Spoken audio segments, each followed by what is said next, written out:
आनंद अखंड अपारे। शिव सनकादिक आदिक इंचित, शेष न पावत पार मेरे वाला जी, शेष न पावत पारे, शेष न पावत पारे।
प्रणाम। मैं श्री प्राणनाथ जी का एक सुंदर साथ लालदास हूँ। आज मैं इस समस्त जगत को भगवान शिव के सांकेतिक कथन को तारतम्य ज्ञान के प्रकाश में सुनाता हूँ। जब भगवान शिव और माँ उमा हिमालय की कंधराओं में घोर साधना में लीन थे और उस रहस्यमयी अमर कथा की भूमिका बन रही थी, जिसे भगवान शिव ध्यान में डूबकर ईश्वर से ग्रहण कर रहे थे।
पता नहीं योगेश्वर की ये अखंड समाधि कब पूर्ण होगी, कब ये जागेंगे और कब मैं इनसे अपने मन की बात कर पाऊंगी।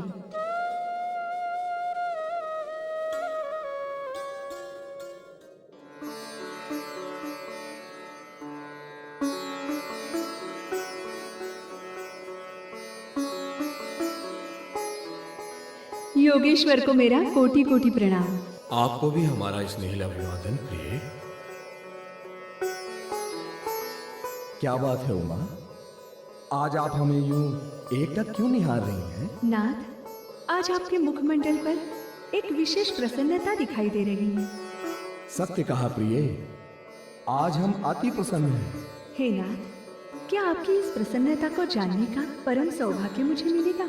अवश्य प्रिय, आज हमें समाधि की अवस्था में एक ऐसा ज्ञान प्राप्त हुआ है जो इस सृष्टि में अभी तक किसी को प्राप्त नहीं हुआ है, और जिसे जानने के लिए हम सहस्त्र वर्षों से समाधि में लीन थे। ऐसा लगता है कि कभी भी ना प्राप्त होने वाला ये ज्ञान हमें उस पर ब्रह्म के आदेश से ही प्राप्त हुआ है।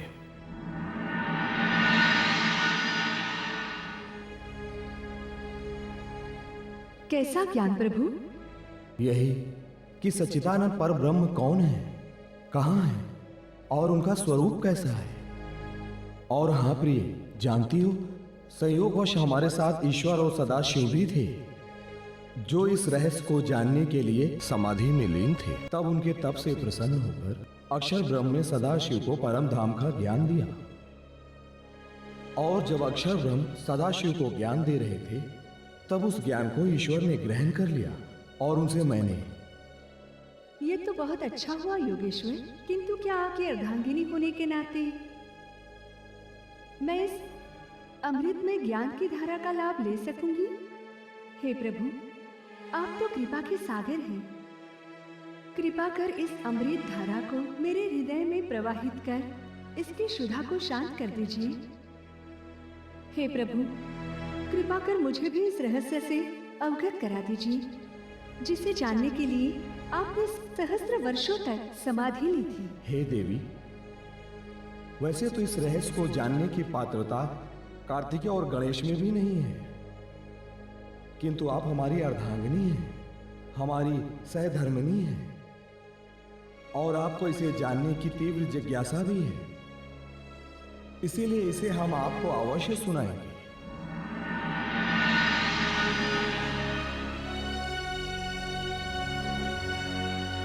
श्रुतिराधर्वणि काच दक्ष परात परतः परा परतः पर मित्र दक्ष रस विशेष अनादिंत परम सच्चिदानंद लक्षणम रस रूपतया तत्तु नित्यमेव पृथक स्थितम। वो अनादि परब्रह्म अक्षर ब्रह्म से भी परे है। वो सच, चित और आनंद के लक्षणों वाला है। वास्तव में यही सबके लिए उपास्य है।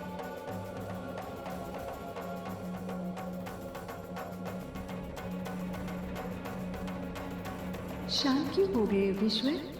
मेरी उत्सुकता भी शांत नहीं हुई।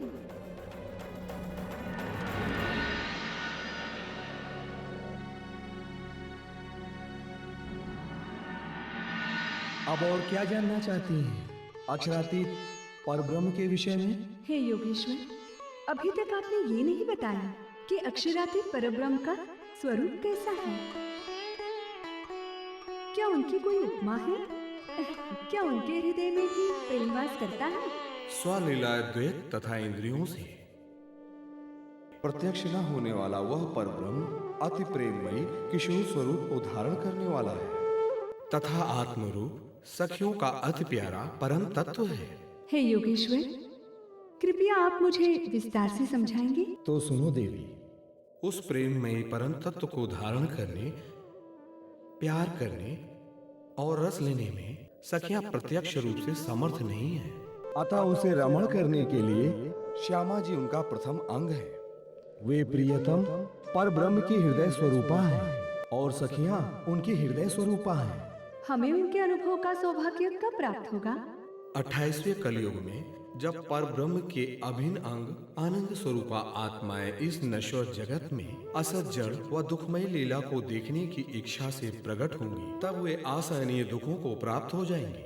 उस समय सुंदरी और इंद्रा नाम की दो आत्माएं परम धाम से चंद्र और सूर्य नाम से अवतरित होंगी। उनके अंदर प्रियतम परब्रह्म आवेश स्वरूप से विराजमान होकर अपनी आत्माओं को निज घर की याद दिलाएंगे एवं इस जगत से अज्ञान रूपी अंधकार का नाश करेंगे।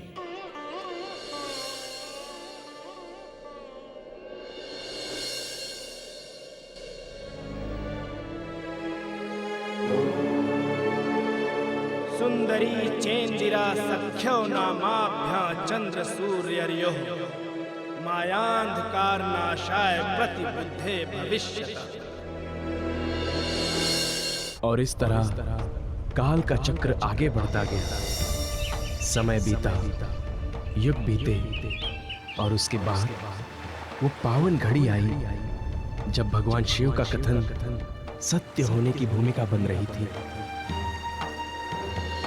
द्वापर युग में हस्तिनापुर के चंद्रवंशी राजा प्रतीक के दो पुत्र हुए, देवापी और शांतनु। दोनों ही बड़े गुणी थे, किंतु बड़े राजकुमार देवापी कुरूप थे, इसलिए उन्हें राज सिंहासन नहीं मिला। इस बात से देवापी बहुत आहत हुए और वो सब कुछ त्याग कर तप करने के लिए हिमालय की दुर्गम गुफाओं की ओर निकल गए।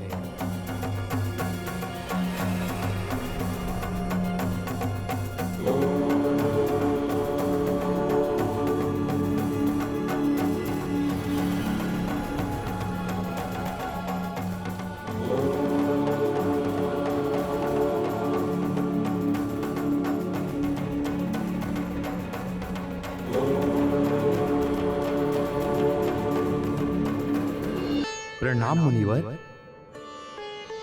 प्रणाम चंद्रवंशी देवापी। तो आपने कैसे जाना कि मैं ही देवापी हूँ? आश्चर्यचकित ना हो देवापी, मैं तो ये भी जानता हूँ कि आप यहाँ पर किस उद्देश्य से आए हैं। मेरी उत्सुकता को इतना ना बढ़ाइए मुनिवर, कृपा अपना परिचय दीजिए कि आप कौन हैं और मेरे विषय में इतना सब कैसे जानते हैं। मैं सूर्यवंशी राजा मारू हूँ और मैं भी उसी प्रकार अपना सर्वस्व त्याग कर तपस्या करने आया हूँ जिस प्रकार आप यहाँ आए हैं। सत्य कहा मुनिवर, जब मेरी योग्यता पर रूप, रंग और बाहरी सुंदरता ने आघात कर दिया,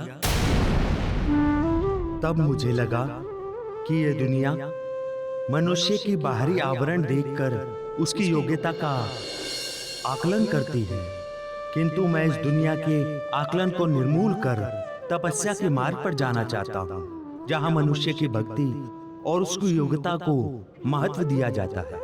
सत्य कहा आपने। तपस्या ही एकमात्र मार्ग है जिस पर मनुष्य को चलने के लिए बाहरी आवरण की आवश्यकता नहीं होती। इसीलिए आप सही स्थान पर आए हैं। तो क्या आप मेरा मार्गदर्शन करेंगे? ये तो मेरा परम सौभाग्य है कि मैं आपकी तपस्या और भक्ति के मार्ग में मार्गदर्शन करूं। आइए, आपका स्वागत है।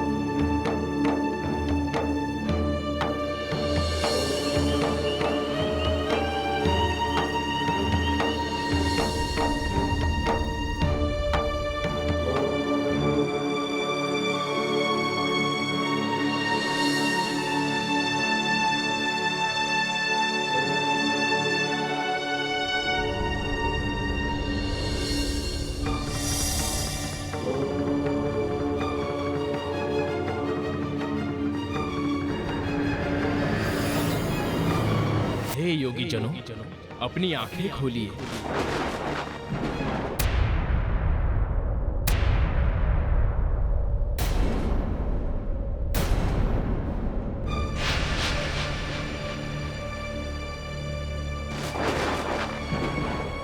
आप कौन हैं? हम वही हैं जिनकी साधना में आप दोनों लीन थे। प्रभु, शत शत नमन। आप दोनों का कल्याण हो। हम आपकी भक्ति और साधना से प्रसन्न हुए। मांगिए, क्या वर मांगना चाहते हैं आप दोनों? हे प्रभु, मेरी इच्छा है कि 28वें कलयुग में जब परब्रह्म इस जगत में पधारेंगे तब मुझे पुनः मनुष्य जीवन मिले और साक्षात परब्रह्म मेरे तन में प्रवेश कर लीला करें। वत्स देवापी, तुम्हारी क्या इच्छा है? प्रभु, मेरी भी यही इच्छा है कि परब्रह्म मेरे तन में प्रवेश कर लीला करे। तथास्तु, ऐसा ही होगा। आने वाले 28वें कलयुग में सच्चिदानंद परब्रह्म जब इस जगत में आएंगे तो आप दोनों के मनुष्य तन में प्रवेश कर बारी बारी से अपनी लीला करेंगे। हम आपकी अनुकंपा से धन्य हुए प्रभु। हमारा आपको शत शत नमन।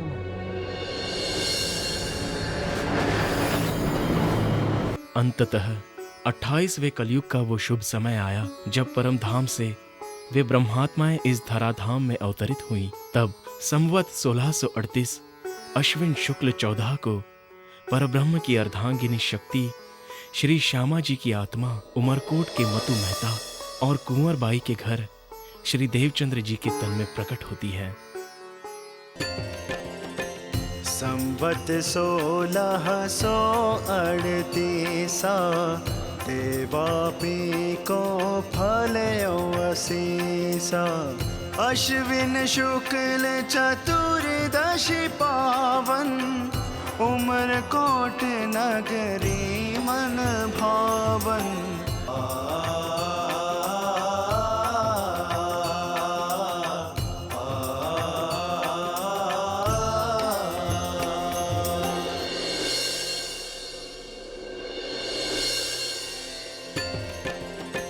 मुख पर दिव्य तेज अति सोहे, जो देखे सब कामन मोहे। मात पिता परिजन हर्षाए, नामकरण को पंडित आए। पूर्णमासी को धरा पे आए, जग में देव चंद्र कहलाए। दिव्य रूप लखी सब हर्षाए, बालक पर सब पुष्प लुटाए।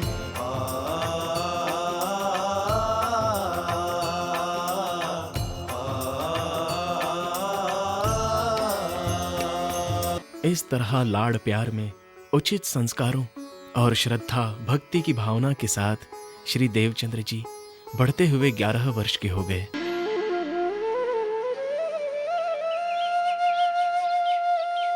अब तक देवचंद्र क्यों नहीं आया? हाँ भाई, बहुत देर हो गई। अब तक तो उसे आ जाना चाहिए था।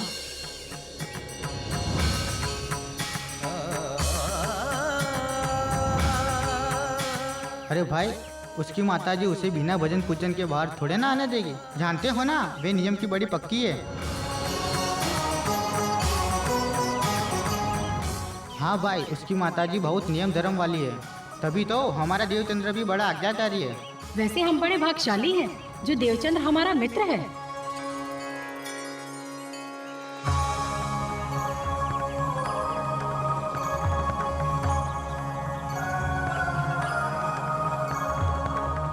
बड़ी लंबी आयु है देवचंद्र की, वो देखो आ रहा है।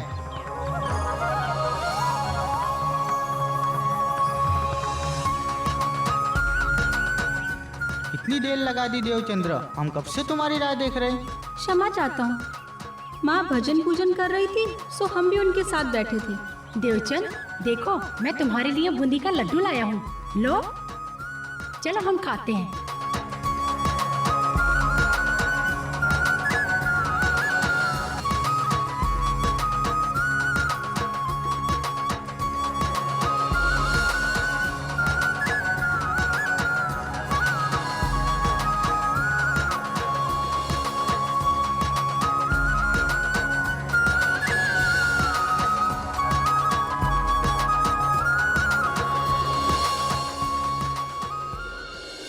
बस करो भाइयों, मेरा पेट भर गया। तुम प्रतिदिन अगर ऐसे ही लाते रहोगे तो मेरा पेट यहीं भर जाएगा और घर जाकर मैं कुछ नहीं खा पाऊंगा और माँ मुझे डांटेंगी कि तुम ठीक से क्यों नहीं खाते। क्या करे देवचंद्र, ये तो तुम ही ने सिखाया है कि सदा मिल बांट कर खाना चाहिए। तो हमें जो मिलता है वो मिल बांट कर खाते हैं। हाँ मित्रों, ये बात सच है, मिल बांट के खाने में परमात्मा भी खुश होते हैं। अच्छा, अब चलो खेल खेलते हैं। हाँ हाँ चलो चलो।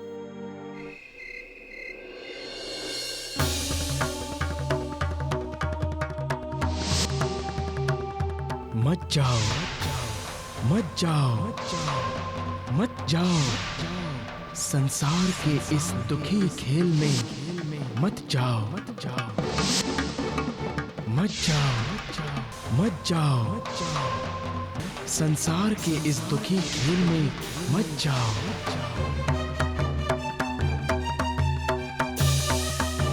मत जाओ,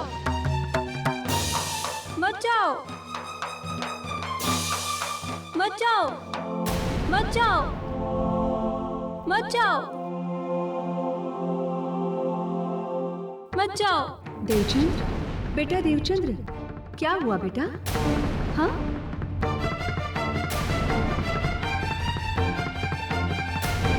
और ये तुम क्या बड़बड़ा रहे हो? हाँ, कहाँ मत जा? पता नहीं माँ, मैं नहीं जानता। माँ, एक बात पूछूं? हाँ, पूछ बेटा। मैं कौन हूँ माँ? तू मेरा लाल है देवचंद्र। मैं कहाँ से आया हूँ? तुम परमात्मा की देन हो बेटा। हमने तुम्हें परमात्मा से मांगा है। ये परमात्मा कौन है माँ? क्या आप उन्हें जानती हो? यदि जानती हो तो ये बताओ कि वे कहाँ और कैसे मिलेंगे?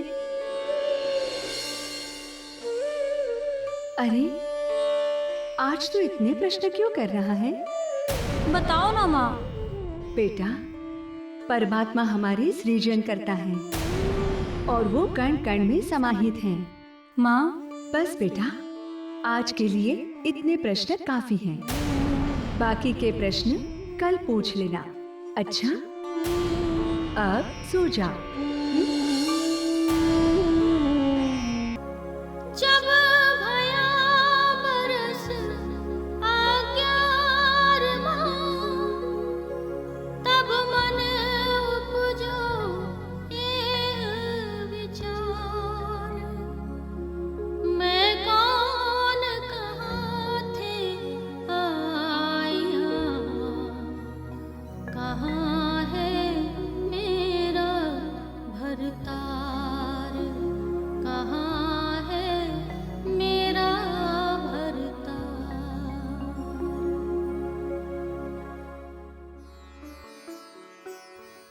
इस प्रकार 11 वर्ष की आयु में श्री देवचंद्र जी के मन में विचार उत्पन्न हुआ कि मैं कौन हूं, कहां से आया हूं, मेरा निजधाम कहाँ है, सबकी आत्मा के प्रियतम परब्रह्म कौन है और उनका साक्षात्कार कैसे हो सकता है।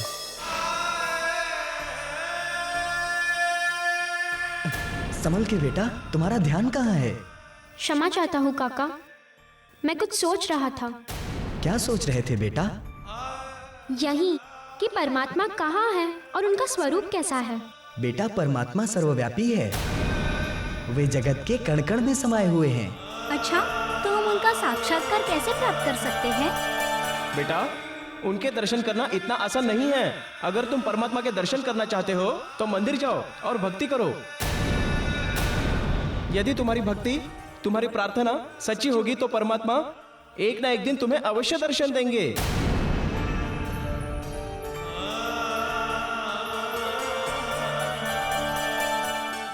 यदि परमात्मा जगत के कण कण में वास करते हैं तो फिर उन्हें मैं अपनी भक्ति के द्वारा प्रसन्न करके एक ना एक दिन दर्शन देने के लिए अवश्य बाध्य कर दूंगा। ये लोग ठीक ही कह रहे हैं। मुझे भी मंदिर में जाकर अपनी भक्ति के द्वारा परमात्मा को प्रसन्न करने का प्रयास करना चाहिए।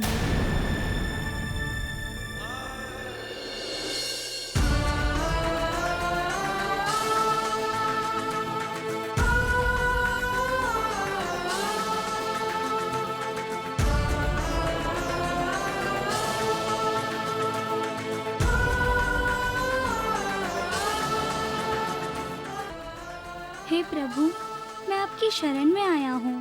कृपया मुझे मेरे निज स्वरूप की पहचान कराइए कि मैं कौन हूँ, कहाँ से आया हूँ, जिससे कि मैं भव से पार होकर उस अखंड आनंद की प्राप्ति कर सकूँ।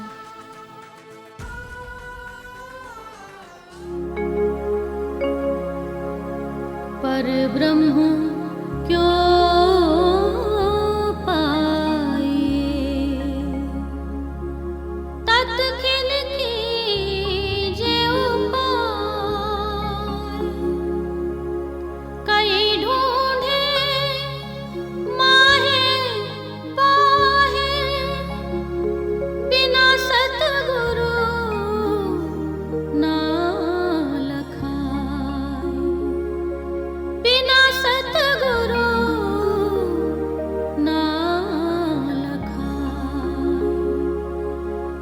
सतगुरु ना लखा।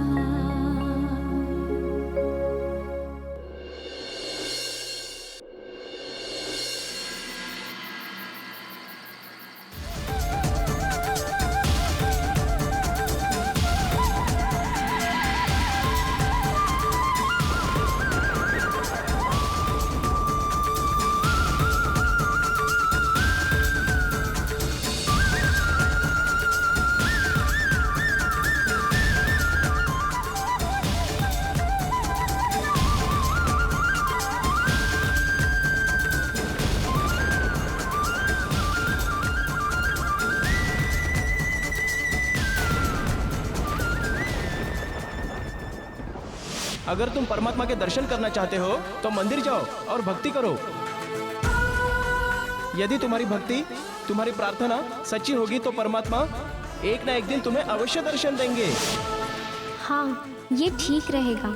किसी और के आने से पहले मुझे स्नान कर मंदिर पहुंच जाना चाहिए, ताकि मैं एकांत में एकाग्र चित्त होकर ठीक तरह से भक्ति कर सकूंगा। तभी तो प्रभु प्रसन्न होंगे एवं मुझे दर्शन देंगे।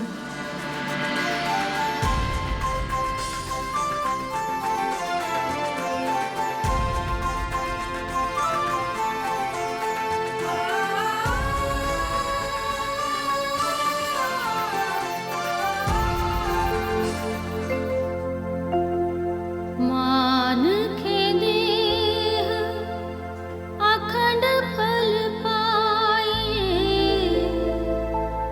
सो क्यों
देव, पुत्र देवचंद्र, तू कहाँ गया था इतनी सुबह सुबह? माँ, मैं मंदिर गया था भगवान की परिक्रमा करने। किंतु बेटा, तू अभी बहुत छोटा है, ये भक्ति करने की उम्र नहीं है बेटा। माता, भक्ति करने की कोई निश्चित उम्र नहीं होती। भक्ति पर सबका अधिकार है। मेरे मन में भी परमात्मा का साक्षात्कार कर उनसे आत्मज्ञान प्राप्त करने की प्रबल इच्छा है।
इस प्रकार देवचंद्र जी को परिक्रमा करते करते 4 वर्ष बीत जाते हैं, किंतु उन्हें निराशा ही हाथ लगती है, क्योंकि आत्मज्ञान की प्राप्ति एवं ब्रह्म साक्षात्कार नहीं होने से मन को शांति नहीं प्राप्त हो पाती है। तब वे एक दिन सोचते हैं,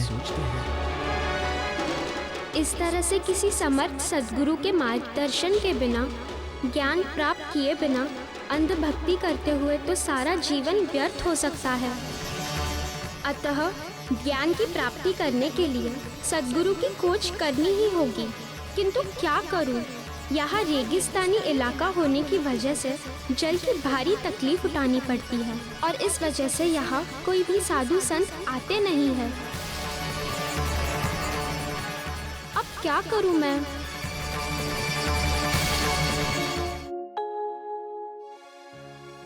मृग जल से जो त्रिखा भाजे, तो गुरु बिना जीव भव से पार पावे।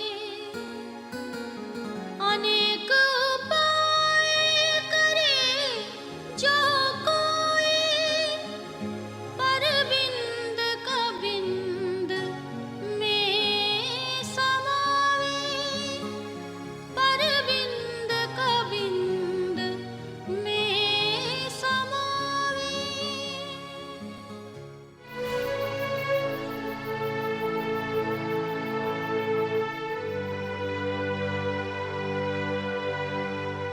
देवचंद्र सो गया? हाँ।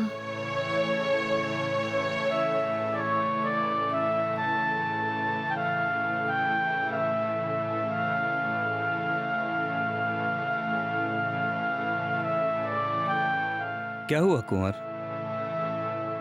तुम कुछ परेशान लग रही हो। सब ठीक तो है ना? वैसे तो सब ठीक है, किंतु देवचंद्र। क्या हुआ देवचंद्र को?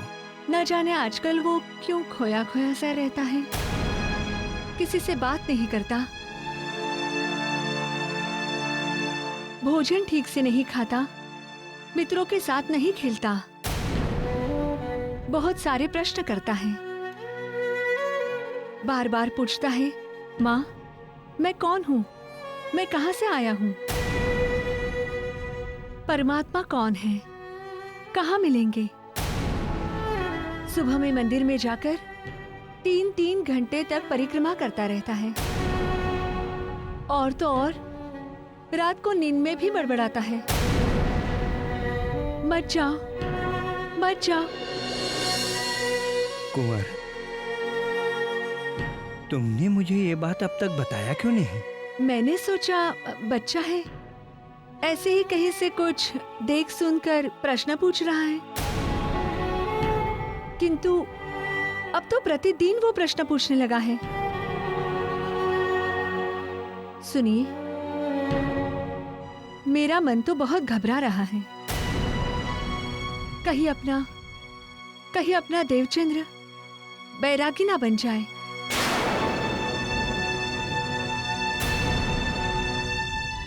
घबराओ मत कुंवर, होगा वही जो परमात्मा चाहेंगे। याद है ना तुम्हें, पंडित जी ने कहा था कि हमारा ये बेटा कोई साधारण बालक नहीं है। नहीं, ऐसा नहीं हो सकता। आप ऐसा मत कहिए। वो बैरागी नहीं बन सकता। मैं उसे बैरागी नहीं बनने दूंगी। आप उससे बात कीजिए ना। ठीक है, मैं कल ही उससे बात करता हूँ। बात क्या करना है जी?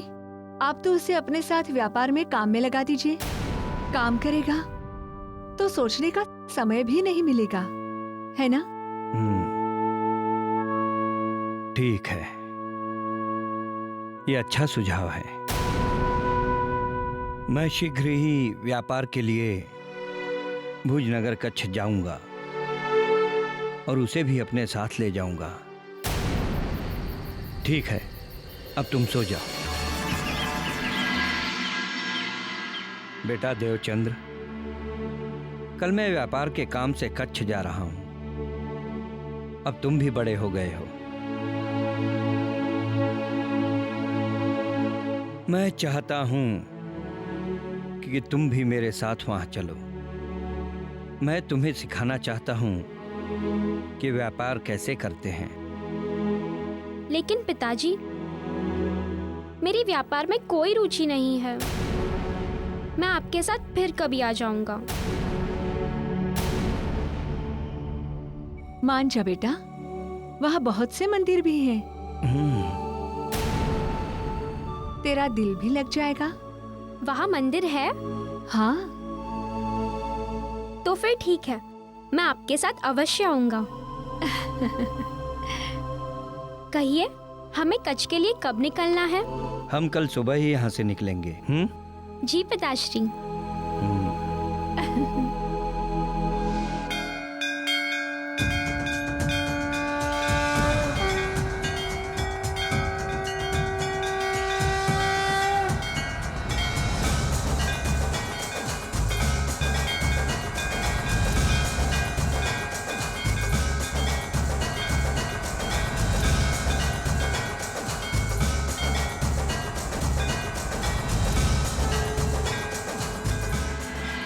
यहाँ तो चारों तरफ हर गली में एक से बढ़कर एक मंदिर है।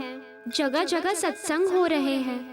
मैं किस मंदिर या आश्रम में जाऊँ जहाँ मेरी जिज्ञासा शांत हो सके? पुत्र देव, मुझे व्यापार के लिए कुछ इधर उधर घूमना पड़ेगा। और तुम एक काम करो, तुम उस सामने वाली मंदिर में जाकर विश्राम करो। मैं कुछ ही देर में आके तुम्हें मिलता हूँ। ठीक है पिताजी।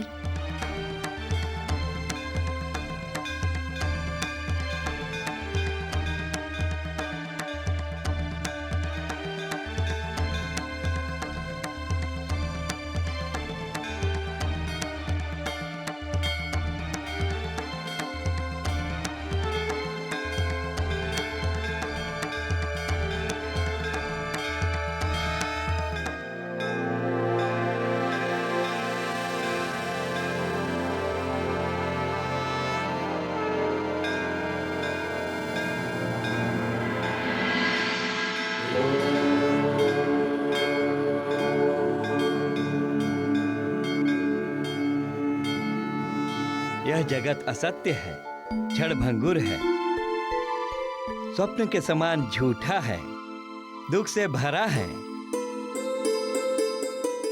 यहाँ के जीव अज्ञानता की वजह से, निज स्वरूप का बोध न होने से माया के सुखों की चाहना करते हैं और अनेकानेक कर्म बंधनों में फंसकर पुनः पुनः जन्म लेते हैं और मरते हैं। 84 लाख योनियों में भ्रमण करते रहते हैं। जन्म मरण, जरा व्याधि, 9 महीने गर्भवास के अनेकानेक दुख भोगते हैं। पुनरपि जन्नम पुनरपि मरणम पुनरपि जननी जठरे शयनम। श्रीमद् भागवत में अमरदास नाम के एक भक्त की कथा आती है। वह अपनी माता से पूछता है कि माता, जब आपकी शादी हो रही थी तब मैं कहाँ था? माता कहती है कि उस समय तो तुम्हारा जन्म ही नहीं हुआ था। तब अमरदास कहता है कि माता, तुम्हारी कोख से भले ही मेरा जन्म न हुआ हो, किंतु कहीं न कहीं तो मैं अवश्य ही रहा हूंगा, क्योंकि आत्मा तो नित्य है एवं जन्म मरण से रहित है। इस प्रकार निज स्वरूप का बोध हुए बिना अखंड मोक्ष की प्राप्ति संभव नहीं है। आत्मज्ञान की प्राप्ति मुक्ति के लिए अति आवश्यक होती है। ऋते ज्ञानात् न मुक्ति। अतः जिसे भी अपने आत्म कल्याण की इच्छा है, उसे ब्रह्म ज्ञान की जिज्ञासा को लेकर सद्गुरु की खोज करनी चाहिए। पहले आप पहचानो रे साधु, पहले आप पहचानो, पहले आप पहचानो रे साधु, पहले आप पहचानो। बिना आप चिन्हे पर ब्रह्म को, बिना आप चिन्हे पर ब्रह्म को, कौन कहे मैं जानो। पहले आप पहचानो